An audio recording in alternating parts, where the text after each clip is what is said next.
Hi everyone and welcome back to Books with Karen. Today's video is a second-hand book haul. I did a poll recently on my community post on YouTube, on my community tab, and I asked what video you'd like to see from me next, and the four things I put were a second-hand book haul, a tour of my bookshelves, a gift guide for book lovers, and a tour of me journaling and supplies. And the one that had the most votes was the second-hand book haul. I'll probably do all of them at some point, but I thought I would do this one first because I went on a short break recently to Hereford and Bromyard. And of course, I visited the charity shops when I was down there and bought some books. I bought quite a lot of books. I bought 1, 2, 3, 4, 5, 6, 7, 8, 9 books. And I've also got a book to show you that I got from my daughter. So we'll just get cracking and we'll go through them one by one as usual. I'll tell you what they are and I'll tell you what they're about. So the first one is Queenie Malone's Paradise Hotel by Ruth Hogan. Now, I picked this off the shelf because I was attracted to the colours. It says it's a Sunday Times bestseller, laugh out loud funny, enchanting and divine. Tilly was a bright little girl who liked playing with ghosts and matches. She loved fizzy drinks, swear words, fish fingers and Catholic churches, but most of all she loved living in Queenie Malone's magnificent Paradise Hotel in Brighton. But Tilly's childhood was shattered when her mother sent her away from the only home she'd ever loved with no warning. Years later, the adult Tilda goes back to Brighton after her mother dies and with the help of her beloved Queenie, sets about unravelling the mystery of her exile from the Paradise Hotel, only to discover that her mother was not the woman she thought she knew at all. That sounds really good. I don't read many books that are laugh out loud funny, so it will be nice to read something that's a little bit more light-hearted, hopefully. Yeah, looking forward to that one. As always, if you've read these books, let me know in the comments below what you thought of them. The second book, all of these books cost between 50p and I think £2 was maybe the most I paid for them. The next book is The Dictionary of Lost Words by Pip Williams. Now this caught my eye because the Dictionary of Lost Words just sounded so interesting. And it says it's an enchanting story about love, loss and the power of language. Motherless and irrepressibly curious, Esme spends her childhood at her father's feet as he and his team gather words for the very first Oxford English Dictionary. That would be fun to do, wouldn't it? One day she sees a slip of paper containing a forgotten word flutter to the floor unclaimed, and so Esme begins to collect words for another dictionary in secret, the Dictionary of Lost Words. But to do so, she must journey into a world on the cusp of change as the Great War looms and women fight for the vote. Can the power of lost words from the past finally help her make sense of the future? Thought-provoking, touching and subtly romantic. I finished it in tears, says Katie Ford. That sounds good too. Yeah, I've never read anything by Pip Williams, so I'll be interested to read that. The next book I picked up came from a kind of an antique kind of shop, and it is called Divorced, Beheaded, Died. The History of Britain's Kings and Queens in Bite-Sized Chunks by Kevin Flude. Now, you might have heard me say before that I have got a fascination with the Tudors, in particular Henry VIII, where the divorced, beheaded, died comes from. I think the rhyme goes divorced, beheaded, died, divorced, beheaded, survived. That's his 6 wives. So when I saw this, I thought it would be really interesting. Warren has already started reading this. As we can see, it has got a bookmark in, so I will just take that out. And it is just little paragraphs about each of the kings throughout history. So it says, from Henry VIII dispatching his numerous wives to Edward VIII's unprecedented abdication, Britain's monarchs have personally been responsible for shaping some of the most dramatic events in the nation's history, encompassing murder, civil war, adultery, usurpation, and madness. Divorced, Beheaded, Died relates the extraordinary stories of all of England's kings and queens, plus some of the less well-known Scots and Welsh rulers. Written with a lively wit, yet stuffed full of useful facts, this essential guide contains everything you need to know about one of the longest-running monarchies in the world. I liked the fact that it had the really short paragraphs, and like I say, Warren has started reading this. And as soon as he started reading it, he started telling me facts that were in it. So yeah, I think it's a book you can read and discuss with, somebody else in the house. So when he's finished with it, I will get round to reading that. It was a really nice little antique shop, that. Well, it wasn't so little. It was on several different floors, and there was loads of little windy corridors with different rooms, just packed full of like antique stuff and lots of books, and I could have spent hours in there. So the next book is called Truly Madly Guilty by Liane Moriarty. I have heard of this author. Not sure if I've read anything by her before. It says, this is a story which begins with a barbecue. By the end of it, a lifelong friendship will be in tatters, a marriage on the rocks, and an innocent bystander dead. In just one evening, 6 lives will change forever. That's quite a short blurb. So it's like a bit of a murder mystery kind of thing. Yeah. What more can I say? It sounds fun. Well, not fun, but it sounds interesting, which is why I picked it up. I think I picked this one up because it was Liane Moriarty and I had heard of her. So this one caught my eye because of the title, The List of Suspicious Things. That sounds like an interesting read. And this is by Jennie Godfrey. I like the cover of it as well. It's kind of very tactile. That's quite shiny, that part. It says, Maggie Thatcher as Prime Minister, drainpipe jeans are in, and Miv is convinced that her dad wants to move their family down south because of the murders. Got me gripped already. Leaving Yorkshire and her best friend Sharon simply isn't an option, so Miv and Sharon decide to make a list of all the suspicious people and things down their street, people they know, people they don't. But their search for the truth reveals more secrets in their neighbourhood, within their families and between each other than they ever thought possible. What if the real mystery Miv needs to solve is the one that lies much closer to home? Marion Keyes says she absolutely adores this. So, yeah, that sounds very interesting again.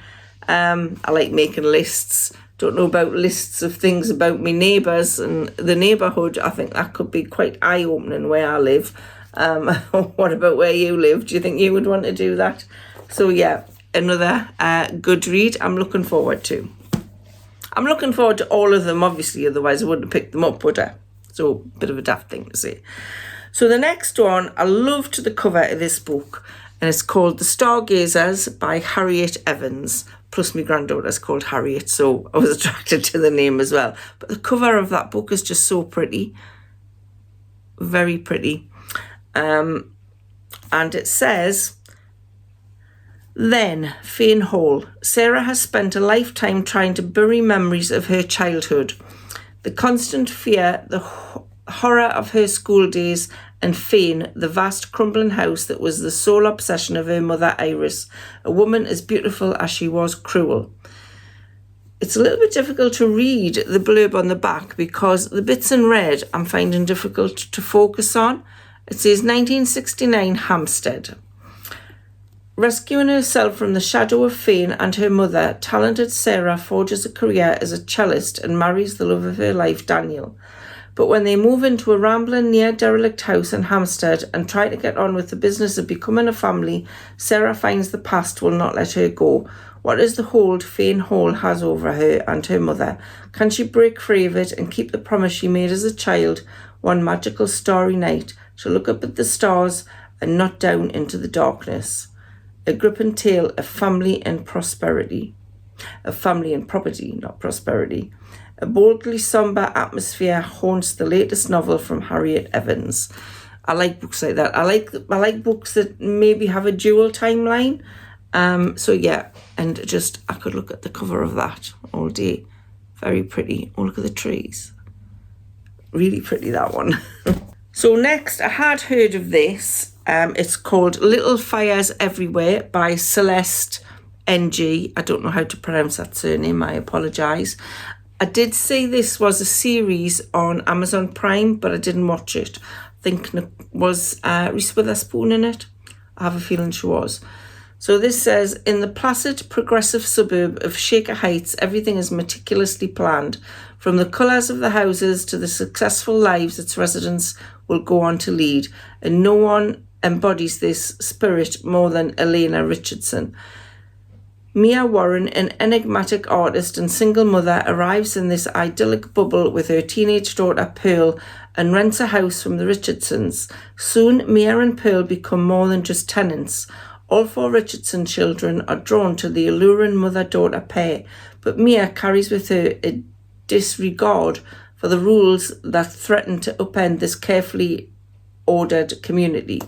When the Richardsons' friends attempt to adopt a Chinese-American baby, a custody battle erupts that dramatically divides the town and puts Mia and Mrs. Richardson on opposing sides. Mrs. Richardson becomes determined to uncover the secrets in Mia's past, but her obsession will come at unexpected and devastating costs to her own family and Mia's. Apologies for the way I read that. Again, it's white writing on a blue background and it's not easy to read. White and black, please. It's much better. Black writing on a white background, so much easier. But yeah, it says it's gripping. Jodie Picoult says she read it in a singler's breathless sitting. Like I say, I haven't seen the series, so hopefully the book is really good. Now, the next book I jumped at because it's large print and it's Nicci French. I do like Nicci French. I've read quite a few of her books. Apparently, Nicci French is 2 different people and they write together. If I'm remembering rightly, you can put us right on that if I'm not. And this one is called Friday on My Mind. Sorry, it's got a glossy kind of, I don't know whether this is an ex-library book because it's got a kind of a glossy protective cover on it. Yeah, I think it has been an ex-library book by the look of it. So this says, when a bloated corpse is found floating in the River Thames, always a good start, the police can at least make sure that identifying the victim will be straightforward. Around the dead man's wrist is a hospital band and on it are the words Dr. F. Klein, but psychotherapist Frida Klein is very much alive. And after evidence linking her to the murder is discovered, she becomes the prime suspect. Unable to convince the police of her innocence, Frida is forced to make a bold decision in order to piece together the terrible truth before it's too late either for her or for those she loves. Nicci French's sophisticated, compassionate and gripping crime novels stand head and shoulders above the competition, says Sophie Hannah. I do like Nicci French. I've found all of the books of hers I've read are real page turners, fast reads. So yeah, that should be good. And large print, it's the way to go. I'm telling you. And the last book I bought in the charity shop, remember I've got one more that I got from my daughter. This is the last one I bought in the charity shop. And this is The Women by Kristin Hannah. Now, we did read a Kristin Hannah book for book club. I think it was either early this year or late last year. And that was The Nightingale, that I didn't think I was going to enjoy. But wow, that was such a book. I sobbed my way through it, but I was pleased I read it.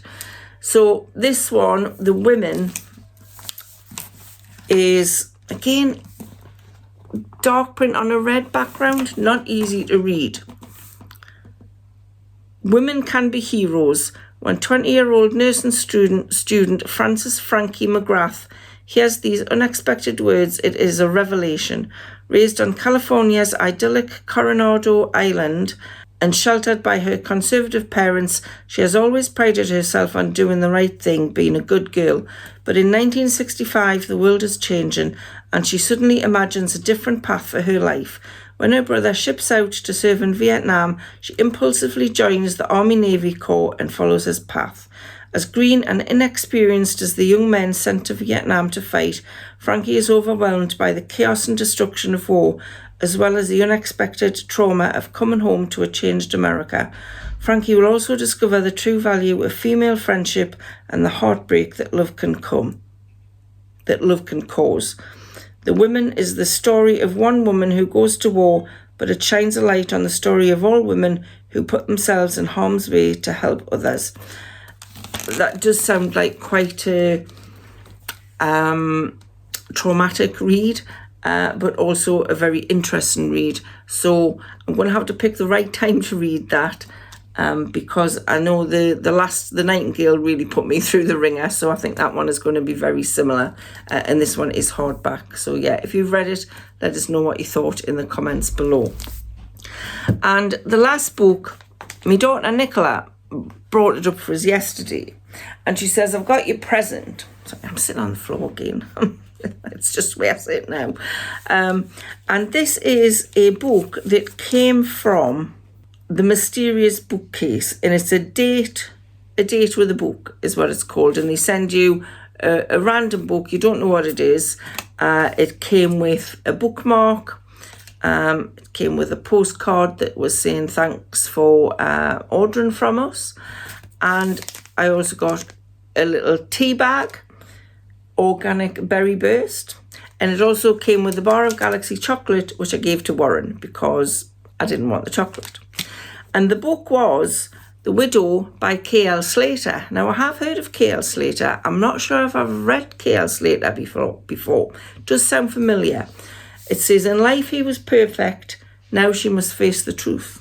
My husband was not a monster, no matter what they say. Kate stands at her husband's funeral clutching their daughter's hand.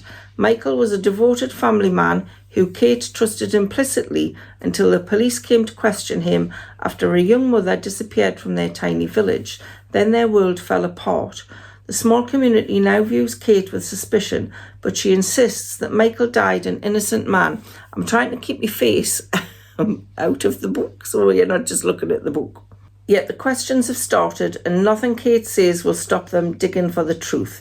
Kate is determined that her daughter will not remember her father as a monster. She will erase any hint of wrongdoing in their house, whatever the cost, because no one else knows about the phone she found hidden in Michael's toolbox. And to keep her daughter safe, the last thing Kate needs is for people to start looking at her. Interesting. I like a book like that. They're usually really quick to read, page turners. So yeah, maybe I'll read that one quite soon. But thank you to me daughter Nicola for that date with a book. Very appreciated. So those were all the books that I bought on holiday, because you just can't go on holiday without visiting charity shops, can you? So you've got to buy books when you're there. And yeah, I'm looking forward to reading all those. So I hope you found that interesting. You can look forward to maybe a bookshelf tour next. Thank you for watching, and I'll see you on the next one. Bye for now.